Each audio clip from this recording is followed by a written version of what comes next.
Orang iseng taruh batang kayu besar di tengah rel, perjalanan KRL Bekasi terganggu 30 menit.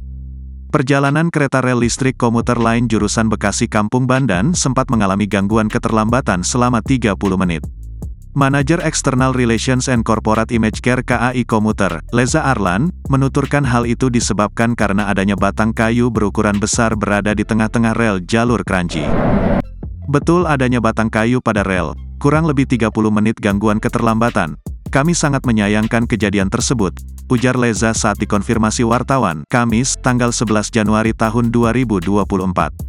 Leza menuturkan, batang kayu yang menghambat operasional KRL tersebut dapat membahayakan keselamatan pengguna. Ini sangat membahayakan keselamatan pengguna yang ada di dalam komuter lain dan mengganggu operasional perjalanan kereta, ujarnya.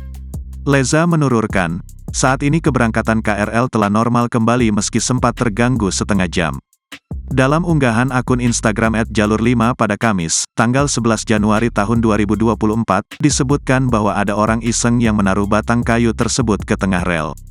KRL komuter lain seri JR205, KA5058 Kepulauan Bandan, Bekasi, mengalami gangguan di petak Kranji Bekasi.